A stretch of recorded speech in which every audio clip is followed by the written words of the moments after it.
മുഖ്യമന്ത്രിയും പറയേണ്ടതുണ്ട്. കാരണം എന്നെ കൊണ്ടൊന്നും പറയിപ്പിക്കണ്ട എന്ന് മുഖ്യമന്ത്രി പറയുന്നതിനേക്കാൾ പറയുന്നതാണ് നല്ലത്. ഒന്ന്, രാകേഷ് ഈ കാര്യം പറയുമ്പോൾ അതിൽ ഇന്നിന്ന കാരണങ്ങളാൽ ആണ് എന്നുള്ളത് അത് പറയണം. അപ്പോൾ ആളുകൾക്ക് ബോധ്യപ്പെടും.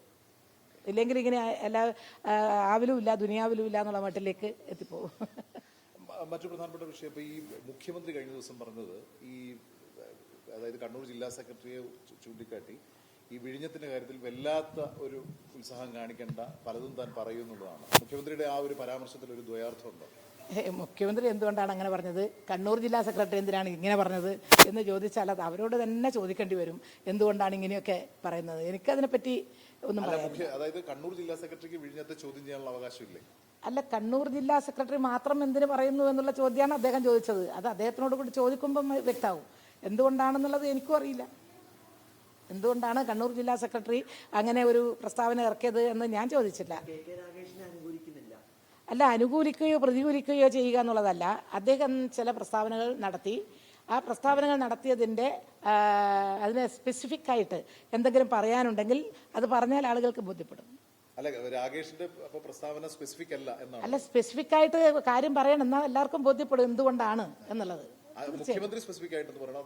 മുഖ്യമന്ത്രിയും പറയേണ്ടതുണ്ട്. കാരണം എന്നെ കൊണ്ടൊന്നും പറയിപ്പിക്കണ്ട എന്ന് മുഖ്യമന്ത്രി പറയുന്നതിനേക്കാൾ പറയുന്നതാണ് നല്ലത്. ഒന്ന്, രാകേഷ് ഈ കാര്യം പറയുമ്പോൾ അതിൽ ഇന്നിന്ന കാരണങ്ങളാൽ ആണ് എന്നുള്ളത് അത് പറയണം. അപ്പോൾ ആളുകൾക്ക് ബോധ്യപ്പെടും.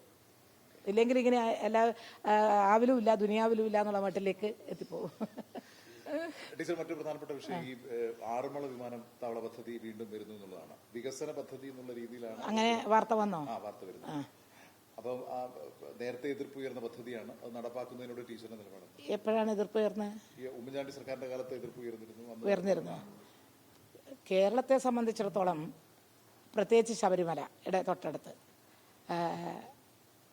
ഒരു പദ്ധതി അത് ജനങ്ങളെ സംബന്ധിച്ചിടത്തോളം ഏറ്റവും നല്ലതാണെങ്കിൽ, അവർക്ക് ഉപയോഗപ്പെടുമെങ്കിൽ ആ പദ്ധതി ഉണ്ടാവണം എന്നുള്ള അഭിപ്രായക്കാരിയാണ് എപ്പോഴും ഞാൻ നിൽക്കുന്നത്.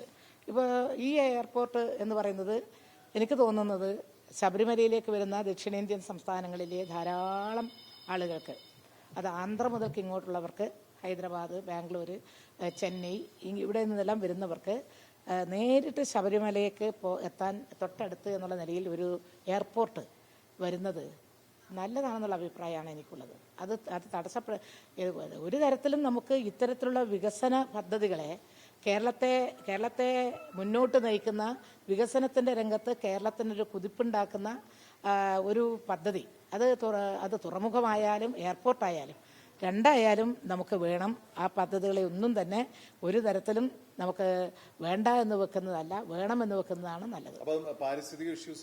അല്ല, എല്ലാ പദ്ധതികളും പാരിസ്ഥിതിക ഇഷ്യൂസ് പരിശോധിച്ച് തൃപ്തിപ്പെട്ട് അത് ശരിയാണെന്ന് തോന്നിയെങ്കിൽ മാത്രമല്ലേ നമുക്ക് അത് പരിസ്ഥിതി വകുപ്പ്, അത് ഏതെല്ലാം വകുപ്പാണോ ആ വകുപ്പുകളുടെ എല്ലാം അനുമതി കിട്ടിയിട്ട് മാത്രമേ ഇത്തരം പദ്ധതികൾ നമുക്ക് തുടങ്ങാൻ കഴിയൂ ഏതൊരു സ്റ്റേറ്റിനും.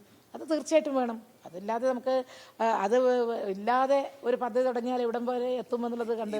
ഇ.പി. ജയരാജന് സമാനമായ നിലപാടാണ് വിഴിഞ്ഞത്തിന്റെ കാര്യത്തിൽ പറഞ്ഞത്. ഇപ്പോൾ പ്രതിപക്ഷമായാലും സർക്കാരായാലും അനാവശ്യ വിവാദങ്ങൾ ഒരു വികസന പദ്ധതിയുടെ പേരിൽ പാടില്ല എന്നാണ് ഇ.പി. ജയരാജൻ പറഞ്ഞത്. ആ വാദത്തോട് ടീച്ചറും യോജിക്കുകയാണോ? അല്ല, ജയരാജൻ വളരെ നന്നായിട്ടാണ്, നല്ല രീതിയിലാണ് കാര്യങ്ങൾ അവതരിപ്പിച്ചതായി ഞാൻ കേട്ടു.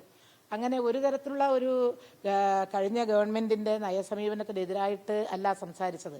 മറിച്ച് ഒരു തുറമുഖം എന്ന വിഴിഞ്ഞം ഏഷ്യയിൽ തന്നെയുള്ള ഒരുപക്ഷെ ലോകത്തെ ഏറ്റവും പ്രധാനപ്പെട്ട തുറമുഖങ്ങളിൽ ഒന്നായിട്ട് മാറാൻ പോകുന്ന ഈ തുറമുഖത്തിന് എല്ലാ തരത്തിലും നമുക്ക് ഒരു തരത്തിലുള്ള അഴിമതിയും ഇല്ലാതെ മുന്നോട്ട് കൊണ്ടുപോകാൻ കഴിയണം. അത് മറ്റേതെങ്കിലും തരത്തിലൊരു വിവാദം ഉണ്ടാക്കണ്ട എന്നുള്ള അർത്ഥത്തിലാണ് ജയരാജൻ പറഞ്ഞിട്ടുള്ളത്. ആ പറഞ്ഞതിനോട് എനിക്ക് ഒരു വിയോജിപ്പുമില്ല. വികസന പദ്ധതികൾ വരട്ടെ എന്നുള്ള ഒരു നിലപാടാണ്. തീർച്ചയായിട്ടും.